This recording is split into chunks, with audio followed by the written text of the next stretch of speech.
Welcome to Merely Misunderstood, where I'm your host, Brian Washington. And I am Vanessa Washington.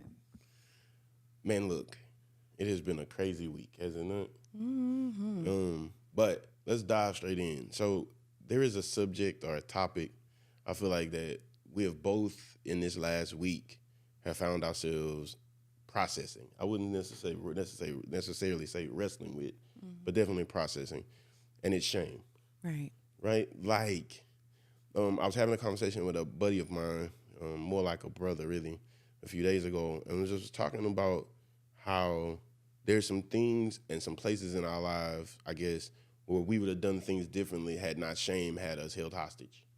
You know, like, instead of processing our failures and learning how to, I guess, thrive better in the next season, shame had us so scared to even acknowledge or deal with what we had experienced. Almost like a chokehold. Like, Yeah, right. And so I guess I'm gonna start, and I'll tell you a little bit about me and how this has affected my story, and then we'll just kind of bounce back and forth. sounds good. And so I guess I would say a few years ago I went through a separation which led to a divorce, and being a pastor and a minister, there was this shame around. I've counseled people. I've married people. You know, facilitated people's weddings. Told people how to stay married, and then here I find myself in the cusp of a season of my life where I'm losing my marriage. Right, feeling like a failure, definitely. But then also not knowing where to even have those discussions because feeling shame, right?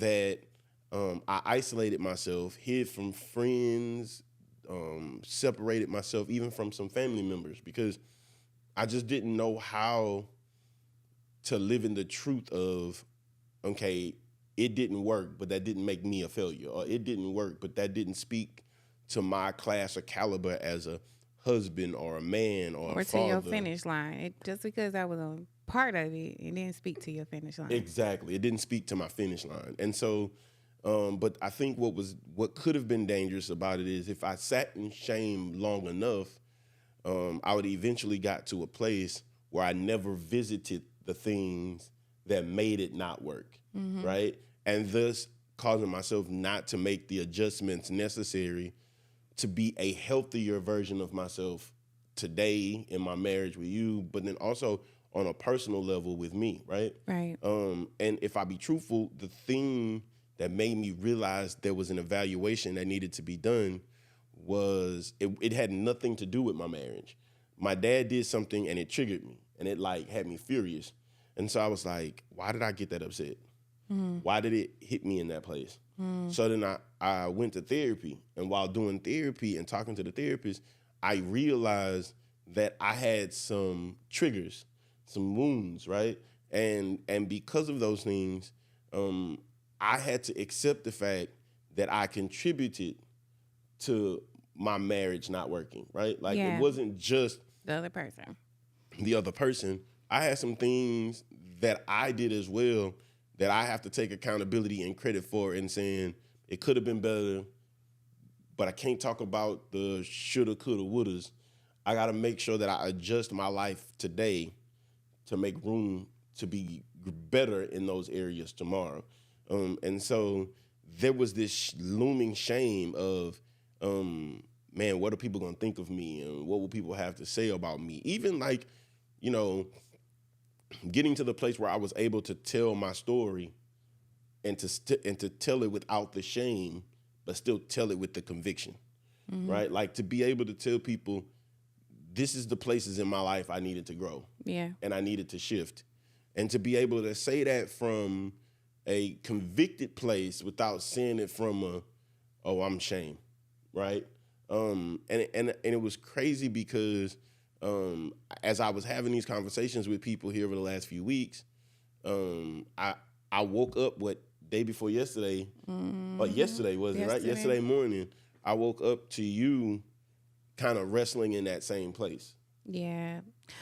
So my first marriage, it was not ideal, right? But I think there was an expectation on it to be ideal because I had my children before I was married. I have 5 children. And and he married me with my 5 children. And people were just like, oh my gosh, he is such a stand-up guy. He is to take you on and your 5 kids. But it wasn't like that. I was in an abusive marriage. And my shame was that, I did it and I was going through that. And who wants to tell people that, Yeah. So it's like And I guess the other part that's, I guess, crazy too, right, is how society frames, we're not even going to just say women, we're going to say people in general who have children. Yeah. Like, who coming into relationships with children, right? Like, the perception that having kids disqualify them. But I think it only disqualifies them from people who don't want a family or who's not ready to take responsibility for more than one human. But it's okay. It's okay to have your own preferences. And that's different than passing judgment. Facts. Like, I can prefer not to have someone with children, but don't try to downplay the people that do. I mean, it's life and it happens. And sometimes your preference will keep you from really stepping into a good thing. From really having what you desire. Right. Because, I mean, you got to think about the individual and what they bring to the table and not just, the package deal. Because, yes, the package deal does matter. Mm-hmm. But that individual could have more structure, more grace, more whatever that you actually need. Because, I mean, shoot, all of us are flawed. Mm-hmm. I can't come into a situation and say, okay, well, I don't have no kids, but I got a bad attitude. I'm bad with money, and I just don't. I mean, my prayer life is all right, but I could say my personal situation, my prayer life was heavy. Like, I'm in it. My children will tell you what I do. I sit in my room and I read my word and I pray and things like that. And you might find me like the other day, the morning, you found me and I'm praying. I got my Bible and my laptop because in those moments I just thank God for how far I've come because, I mean, listen, if I would have listened to all of the things that people said I wouldn't be, or I wouldn't have, or I wouldn't do, I wouldn't be where I am right now. But I didn't give up. My children weren't my stopping point. Like my dad told me after I had my first one, he was like, you can still do whatever you want to do. It just made it a little bit harder for yourself. Yeah.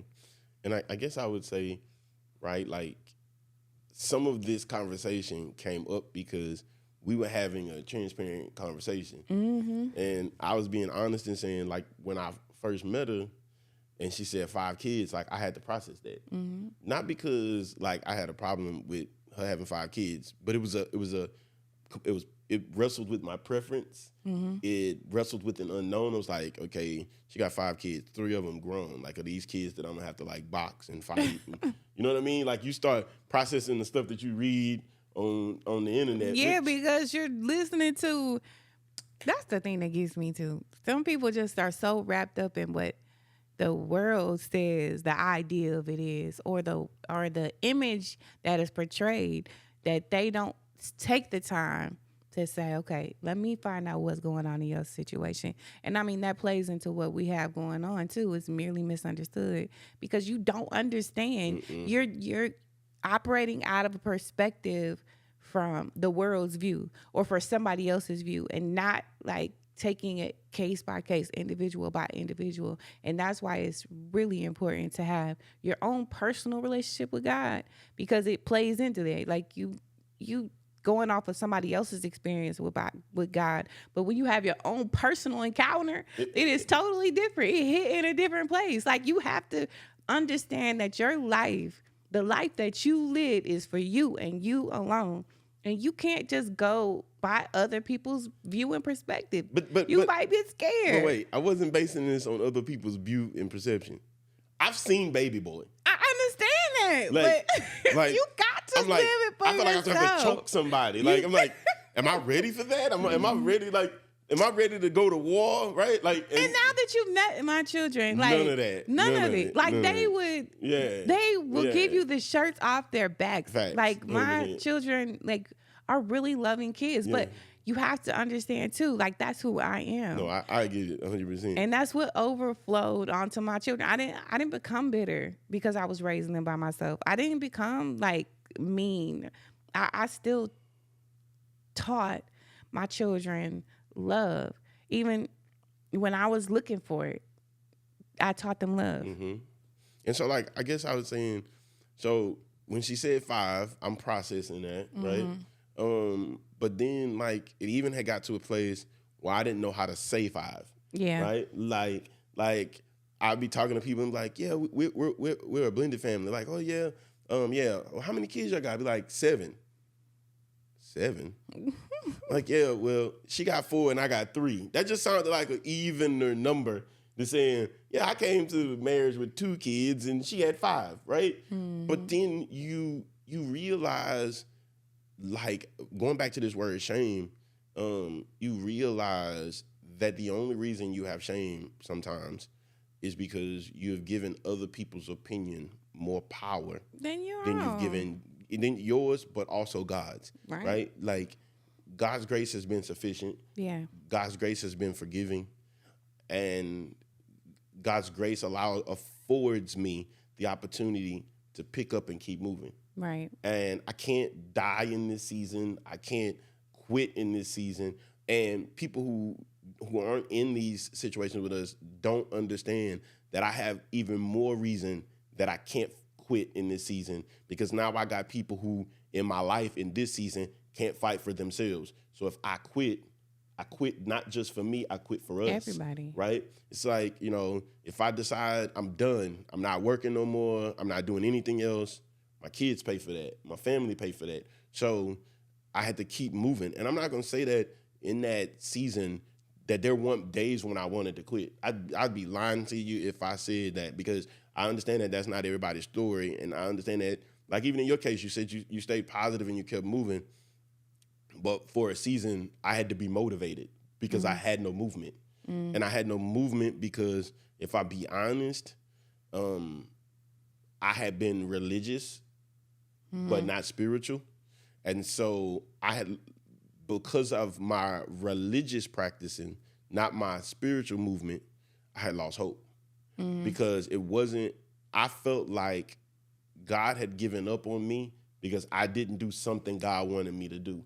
Like, you when you're evaluating yourself and you've been in church and all the things, the first places you go to check the boxes is, have I paid my tithes all the time? Right. Does it line up with my... Yeah, if I've been going to Bible study every Wednesday night and checking the box on church on Sunday, and, have I been nice to people? And so you start looking for these boxes to check, and sometimes it don't have nothing to do with the boxes that you have in front of you. It's got to do with the things that you're not paying attention to, because the root of a lot of those things that I was naming is really obedience. And so I had to check to see, God, where has my obedience lied? And if I be honest, I was more obedient to people's opinion than I was obedient to God's destiny for my life. Right. And I'm grateful that I dealt with my shame in the timely fashion in which I did.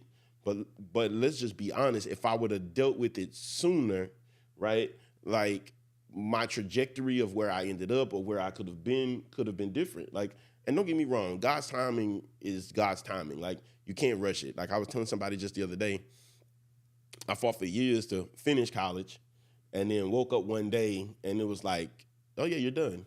You know what I mean? Like, do these 2-3 things and you're finished. And so you can't really predict the outcome of the journey, because the road is ever winding. Like, I started a book. I've finished it technically, but I'm revising it. But it's called Are We There Yet? And the journey of the book is understanding that life is a journey with twists and turns and U-turns, but no ending. And like, just about the time you figure you reached your final destination, there's somewhere else that life is, compelling you to go. Very. And so for me, I had to realize that I had to make the shift. But I would say shame was my hindrance, because shame, the feeling of the shame crippled the ability to even revisit what didn't work. And you know this probably just as much as I do, because here in the last few days, you've been doing some writing, and having to reflect, to write, right? Like, it takes you to a place. It does, and then it's like, I mean, I have my word there, because you can get consumed in that place.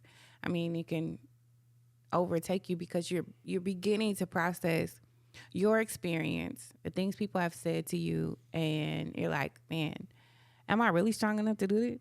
Like, am I capable?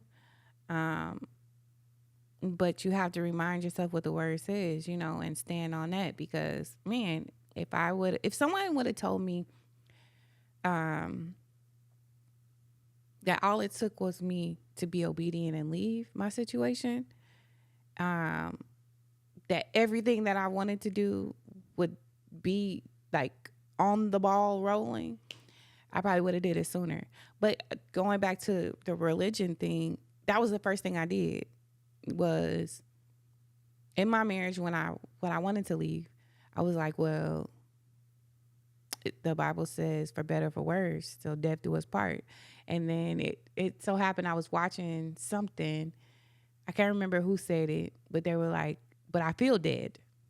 I feel dead right now. Like, I feel alone. I've learned how to, be alone in my marriage. I've learned how to,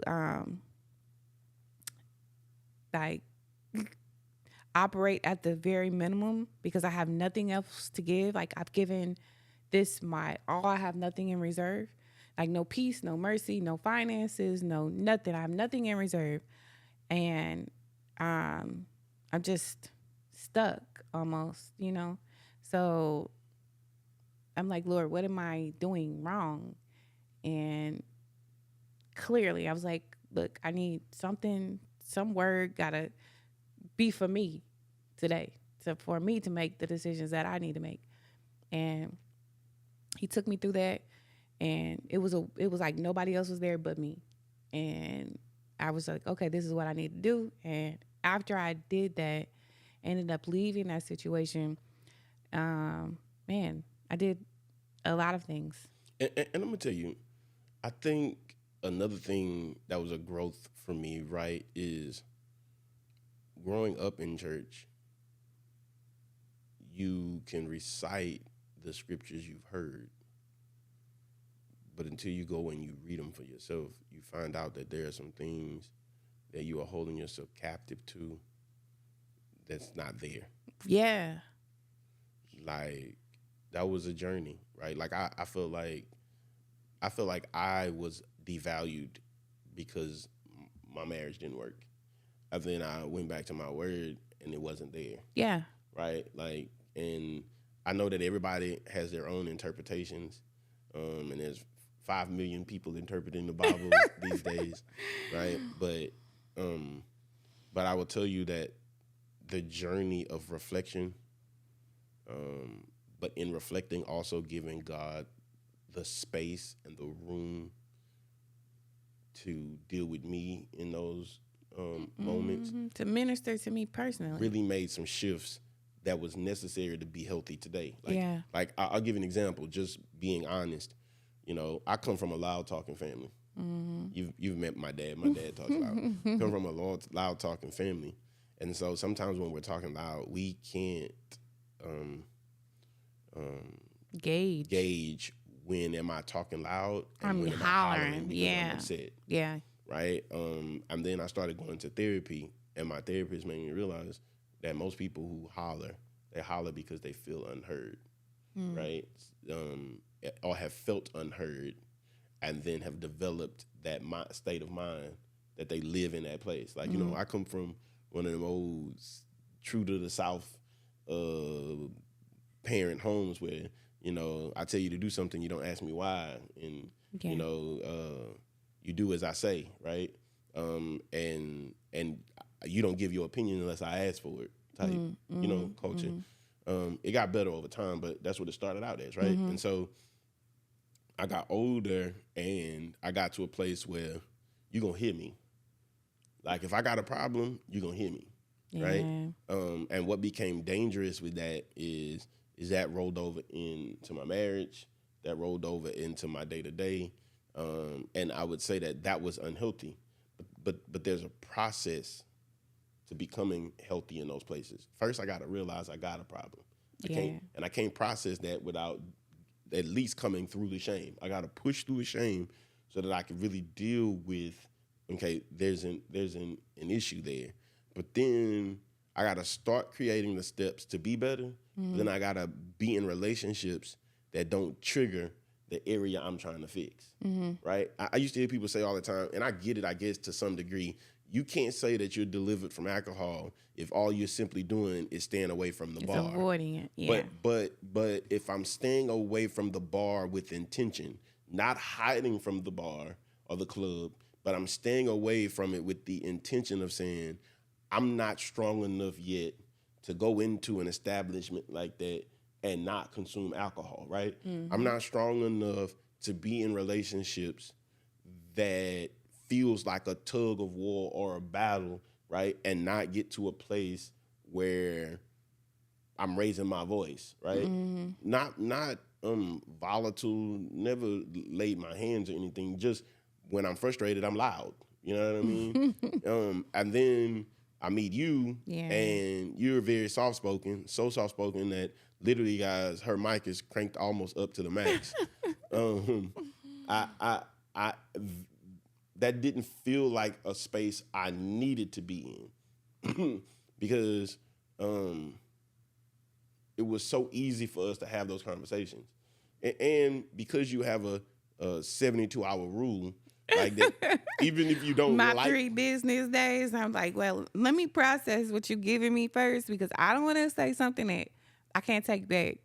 Like, I have learned that words are very powerful. Facts. And I don't want to say something out of my emotion that I don't mean because I do not like apologizing. I mean, let's just call a spade a spade. I don't like saying I'm sorry. So I'd rather shut up and then like filter it. Okay, like, is this me? Am I crazy? Like, am I feeling some type of way? Or is this trying to come from an emotional place? So I may get like you and your dad tell me, my face don't hold no. It don't miss. No punches because I'm taking it in, but I may not say anything because I want to make sure that when I say something, I can be like, okay, this is coming from an honest place. And let me give you the best of me, not my attitude. And so don't get me wrong. She won't say nothing. But like she just said, her body language will be saying it all. And I am, what's the word I'm looking for?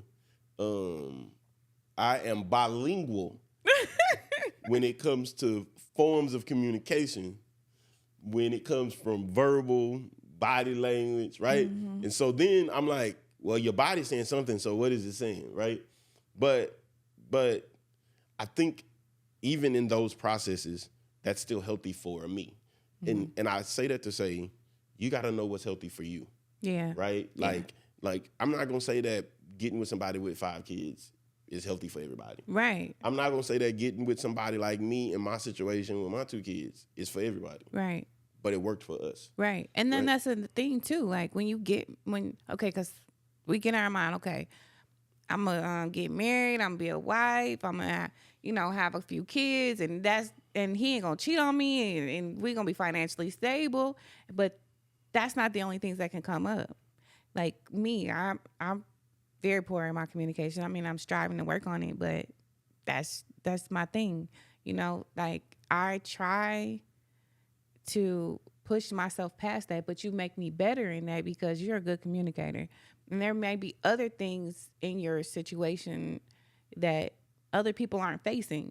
They might be facing somebody cheating on them, but you don't have that problem. So and that's not your confusion. And you got to understand, you want to be in relationships, not just marital relationships, friendships, whatever, that are complementary to you. Mm-hmm. Like, I shouldn't feel wrong or ashamed to say, man, you cool people, but you're not for me. Right. Right? Like, man, that relationship is dope, but that's not for me. Mm-hmm. Right? And being able to say that and not feeling guilty and saying that's just not for me. It's just I'm not in that season. Like I say, that's not my ministry. And it was yeah, right. And it was crazy because when we got together, like you were just straight up. This is my situation. I got these kids. I got this going on. Like, and I feel like the Band-Aid was ripped early. Mm-hmm. Because if we be honest, we had did all of probably the jump roping and all of that in all of our previous situations. Yeah, that we just came into this one saying, okay, listen, look, this is what you got. You know.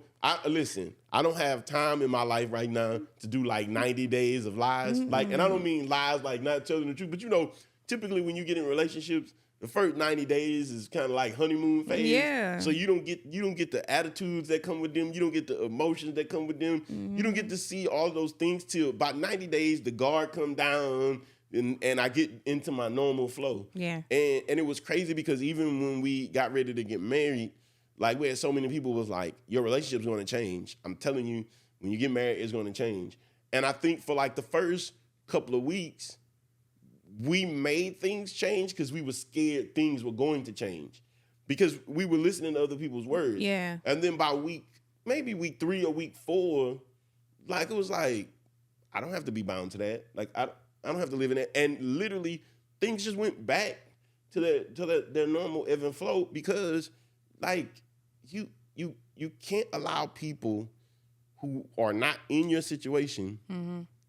to speak and declare things into your situation. Because some of what we find ourselves fighting isn't the enemy. It isn't God ordained or orchestrated. Sometimes it's things that we've allowed people to declare mm-hmm. and it has manifested in our lives either by recital by us or by fearful implementation because we've put so much attention and so much focus on it mm-hmm. that we've made that thing become the reality, right? Like this idea that no one's going to want me because I come with a pre-made family, right? You recite it, you regurgitate it, you allow social media to fill that crap into your head that you live it and you speak it. And so even when people are looking at you, the shame makes you feel like they're looking at me in judgment, right? Or like, you settle for less. Why settle for less? Or why say I can't do? Okay, because there's a lot of things that I wasn't able to do at a time frame in my life because my children were young and my value was to spend time with them. Like there was a lot of things that I put on hold. But as I got older and I realized like I did that, I put them on hold because I still could have did that. I've done movies. I've done parades. I've done a lot of different things. And the thing about it was I took my kids with me. That was my requirement. You wanted me? That's fine. But I have my children and they came with me. So my children got to experience it. They got to see it. They've done a lot of things that probably kids their age would be surprised that they actually did. Mm-hmm. Or because it's not like they go to private school, they go to public school and they're with, they're regular kids. But they've done a lot. They've seen a lot because God afforded me to do it. Mm-hmm. And I guess for me, it was like I would go places with my kids mm-hmm. and I couldn't, like, it's weird. I couldn't tell if a woman was checking me out or she was looking like, he got kids. Because my mindset was already like in shame, right? Yeah. Then you find out, you be like with your boys and be like, man, old girl say she was feeling you, she checking you out, but you was looking all weird. Insecure. I was like, oh, I thought she was judging me because she saw me with these 2 kids. Like, you know what I'm saying? Mm-hmm. Like, it was crazy. I recall my early dating phase coming out of my marriage, and it was weird because I remember one of the first dates I went on, I was talking to this young lady and was just telling her, hey, yeah, so I just want you to know I got 2 kids. Like, I got a daughter and I got a son. She's like, oh, that's nice. She said, look, when do you get them, on the weekends? I was like, no, they live with me. And she's like, oh, I was like, what? She's like, I don't have time for that. I don't do full-time daddies. Oh, so it was cool if I was a deadbeat. A part-time dad, like the weekend. Father, weekend daddy. But because I'm a full-time father, and so those things quietly breeds shame, right? Yeah. Because it's like, man, my value went down. Yeah, but I had to remember, like, because I have come with the boldness now. Like, it is what it is. But I had to come to a point where I want to say it was one of my friends. He was like, your children don't define you. Like, you are your own individual. Like, your children are a benefit. They're a plus. They're not what defines you. And I really had to sit with that because, like, I had mine so young. Like, I have grown kids that you hear from the older generation, like, you ain't learn how to stop that. You haven't learned this thing or that thing, and like, oh, you're being foolish you're throwing your life away, this, that, the other thing. I had to sit with all of those things about how bad of a person I was. And then for somebody to see you in that place and was like, look, that doesn't define who you are. And even yesterday, I was talking to my grandmother and she was like, man, your kids are really grown. They're really grown up now. And I was like, yeah, they're starting to step into who they are. Mm. And she was like, you did a really amazing job. I had never heard that in the way that I heard it. People can say it, yeah, but I've never heard it in the way that I heard it. It was just like, okay, you're right. Mm-hmm. I really did.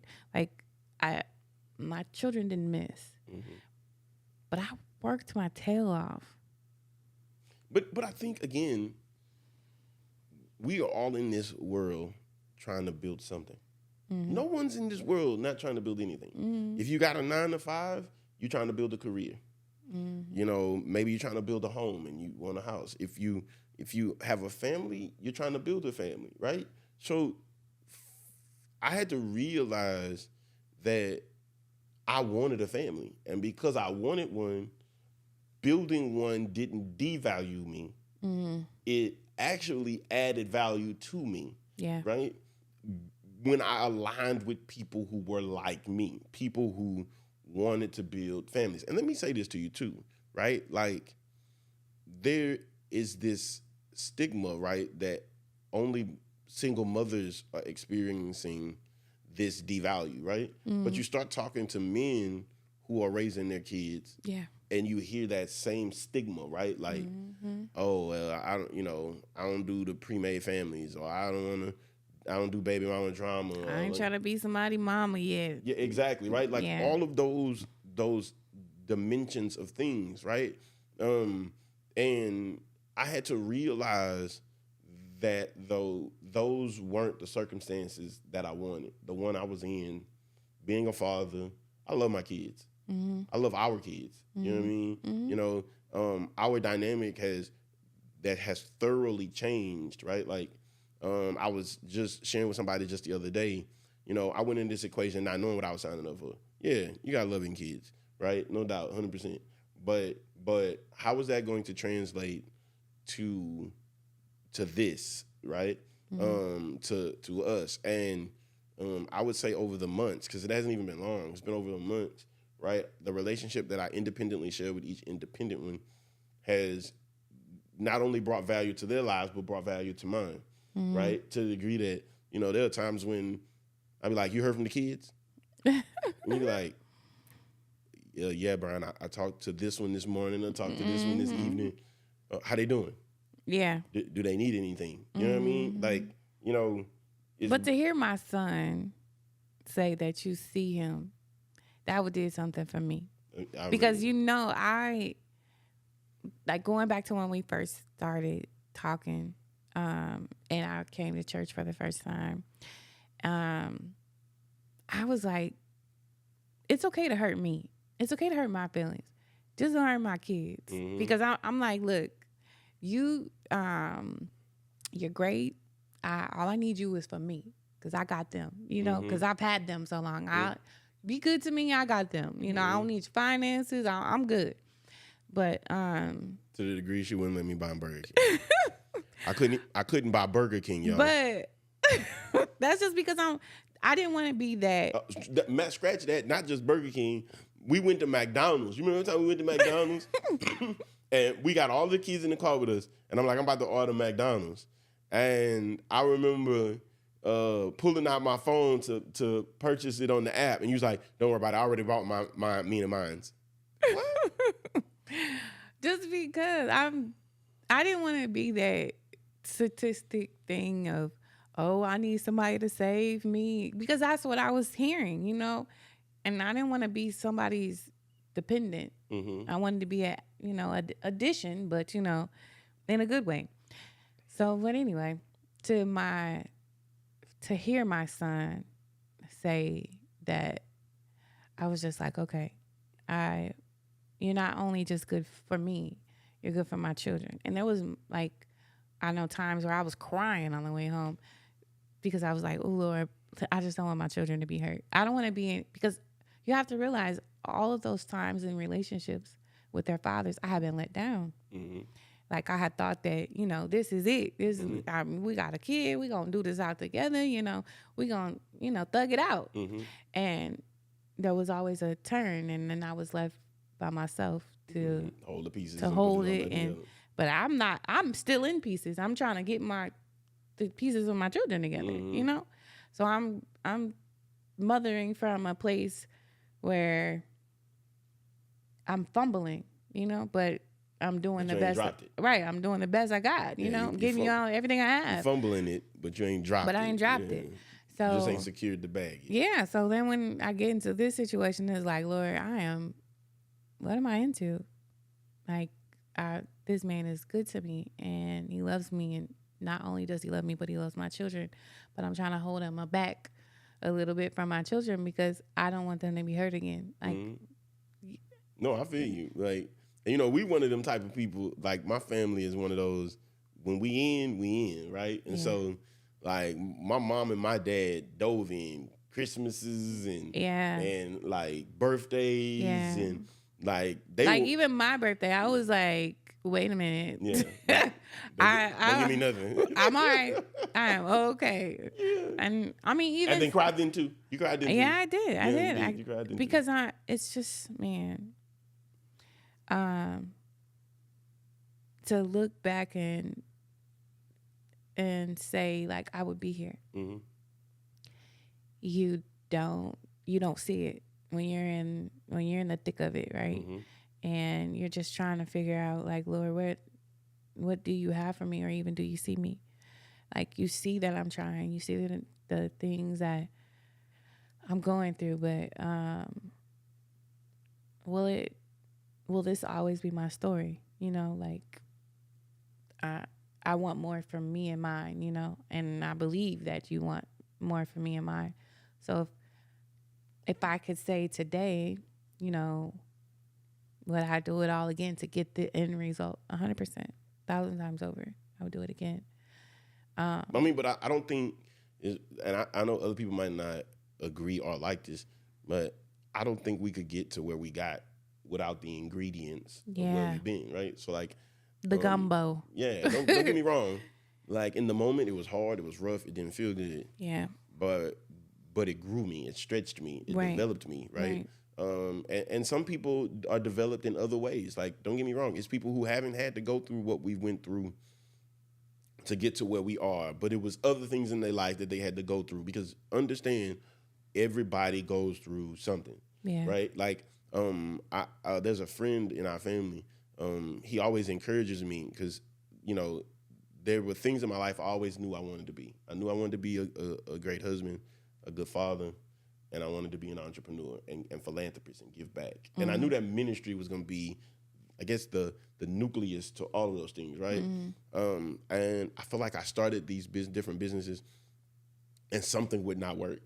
And he pulled me to the side and he said, I just want you to remember, like, you see everything. And like he was successful. Like he did a lot of great things. And he does great things in ministry, kingdom, business-wise, everything. And he said to me, understand that it didn't happen like this overnight. I failed at a few. Yeah. Like, I started the last business with a couple of dollars in my pocket and it took off.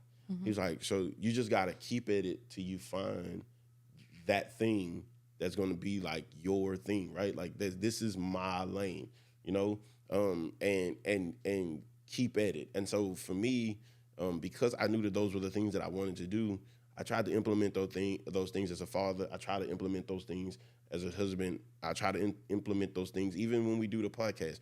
I'm constantly trying to operate at my highest level of perfection, not being perfect, but at my highest level of perfection as a husband, as a father, and even in the business space, and continue the process of growing. Because understand that growth is a mandatory thing for everything and everybody. Yeah, and also growth takes failure. Right? Like, because you don't know what don't work. Until you try. No, because understand, like, if you don't understand, like, you can't pinpoint what works and doesn't work in some facets or capacities because, like, there are things that work in other people's relationships that don't work in yours. There are things that work in other people's businesses that don't work in yours. Yeah. And so you have to try what you know to try to know whether or not what you think you know really has the capacity to work. Wow, this just came to my head. So, you know how yesterday we had an issue, like a technical issue, and so you go through all the steps to try to figure out what's wrong, right? So sometimes it may not be like the thing that you think is wrong. Yeah. It just might be something needs to change out. Yeah. So because she talking around, yo. So we recorded this last night, and when I sat down to listen to the things during just after the recording, make sure volumes was right on microphones, cameras were doing what they're supposed to be doing. We discovered that her mic was recording and mine wasn't, and so for about an hour, I'm sitting here tweaking and playing with everything, trying to find. I'm doing the troubleshooting that the system tells you to do. And then you discover it's not a human error. It's not a glitch in wiring. It's not a glitch in features or functions that the mic it died. It was just, and then you go on the internet and you discover that they've had people who've had these episodes where it does, right? And so we just ordered a new one. It was under 3-year warranty. We're going to send it back in. But the idea here is that sometimes what's not working isn't you not working. Sometimes what isn't working is that the thing just doesn't fit. Yeah. The relationship might just not fit. Yeah. The business idea might just not fit. Yeah. Right? And so you've done all the troubleshooting, you've checked everything, and now you have to do what I did last night. You have to sit that broken mic over on the side, wait for them to send you a new one. Send you a new one. Okay, let's start over. Yeah, right. It's okay. It's okay. It's not, and you can't take that personal. You can't be in a place where it said you just don't fit where I see my life going. You can't take it personal. Like, prime example, I was dating somebody, right? Upper level person, and my life just didn't fit. My life fit for us to be friends, you know, but my life didn't fit for what his idea was as the individual for him. And I had to be okay with that. I couldn't take that as like a slap in the face, you know, like, I'm not like, worth really? Yeah. I'm not worth anything. No, I just didn't fit in what you had going on, and that's okay. That is okay. We have to stop taking that so personal, because at that time I did take it personally, but then I had to think about it. I was like, look, well, does my life really fit? And it's not a judgment. No, it's not. It's not like it's sometimes, don't get me wrong, the world can be brutal. But sometimes the case is not the person saying you're a bad person. Right. The person is just basically saying you don't fit where I see myself going, where I feel led to go or where I'm called to go. Right. Or maybe some of us have to be honest enough to tell the other person, I don't fit where you are called to go. Where you, because I see, I see what you're going to do. And I don't want to hold you back. Because I don't fit. And I'm never going to be that. Like, I'm not going to be that person. So and that's okay. I need you to find who's going to be that for you, because I still want to see what's best for you. Like, I still want to, support everything that you have going on. Just not in the way that we was thinking in the beginning. You know what I'm saying? Like, we have to take a little detour. And don't get me wrong, as we get further and further along, we'll unpack more. We'll be able to talk more. Sometimes I think we're so excited to tell our story because we've seen some victory. Yeah. That we share too soon, right? Like, and the pie isn't done, or the pizza isn't ready, right? You have this what they call a conventional oven, and basically what it does is it cooks evenly. So people who like bake cakes and pies, they use them because they're supposed to cook evenly, at least based on my understanding of it, right? But if you take a cake out prematurely, or a pie, it's cooked on the outside, but then it's cold in the middle. And I think the reality for many of us is sometimes we've become free of the shame. And now we're ready to tell the world. But the world ain't ready to hear what it is you got to say. You got to understand that sometimes what we got to say ain't for everybody. No. You know what I mean? I know we're not for everybody. This podcast will not be for everybody. And the more you try to build something that's for everybody, the more you're going to discourage yourself, because somebody's going to tell you you're not for me. Like, some people would say Beyonce is one of the most beautifulest people in the world. But then you will read through Facebook, Instagram, Twitter feeds and find numerous of people who say, she is not for me, right? And so understand that you are not for everybody. Your story is not for everybody. And don't value yourself based on the people you're not for. Right. Like, I can't say that this podcast serves no benefit because it's not for some people. Because we hear daily from people who it is for, who says, this spoke to me in this way, or that spoke to me in that way. And as a father, as a husband, as a mother, and as a wife, if we would have allowed people to tell us what we weren't and base our value on those things, we might not ended up where we are right now. We wouldn't even be together. No, right? So, and being able to see each other's value in spite of what the world is telling us the value of us should be was another key thing. If I would have saw 5 kids and walked away, I might have would have given up on my right now, right? But at the same time, those of y'all don't know, 6 months before I met her, I had dreads. Yeah. Right? And so let's just be quite frankly honest. I'm not a dread fan. If she'd have saw me with my dreads, she might have missed her blessing. I would have. You know what I mean? And so I think the reality is that we just got to stop diminishing and devaluing people because their story don't fit the narrative of the story we want in the next chapter of our lives. Yeah. Because the reality is we're crushing some good quality people. And the reason why, that's one of the biggest reasons why we name this podcast Merely Misunderstood, because as we set the stage for the culture of people that are misunderstood, we hope that we'll free somebody that maybe not only were you misunderstood, but you misunderstood you because of how people handled you, right?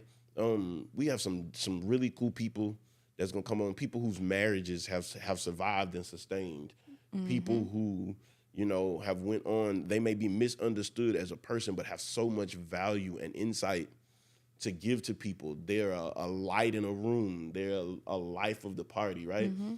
People who society would have written off because of what their core culture and family life was like, only to wake up one day and to see the nucleus where it's supposed to be, and to see the family where it's supposed to be, right? And to see the unit where it's supposed to be, and to see a person who exceeded the stereotype. People said, oh, well, he'll end up in jail or dead.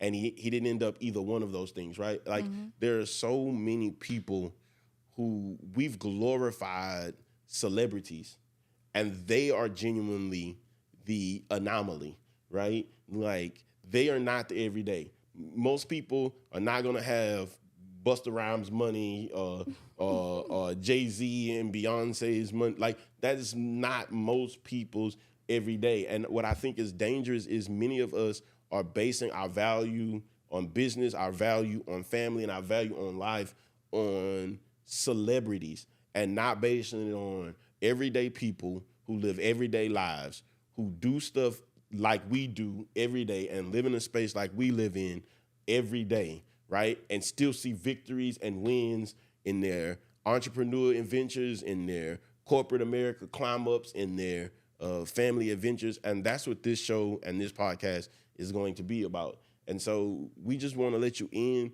We know that there are bits and pieces of our story that will unpack as we interview more people. But today, I just wanted to tell you this. Live shameless. Yeah. God has paid the ultimate price for your situation. Live shameless. What does that mean? That means God has delivered you. You've walked out of it. You've seen victory in that area of your life. And your relationship and your intimacy with God grew because of that. Live in that, right? Acknowledge it, soak it in, suck it up, live in that. And don't just get caught in that chapter of your story. Keep going. Keep going. Keep going. Because soon you're gonna be to the next chapter. And then you can look back and say, okay, I made it. We did that. Yeah. Like, we did that. And so I tell you today, like, share. Subscribe. Please. Like, share, subscribe. Till the next time.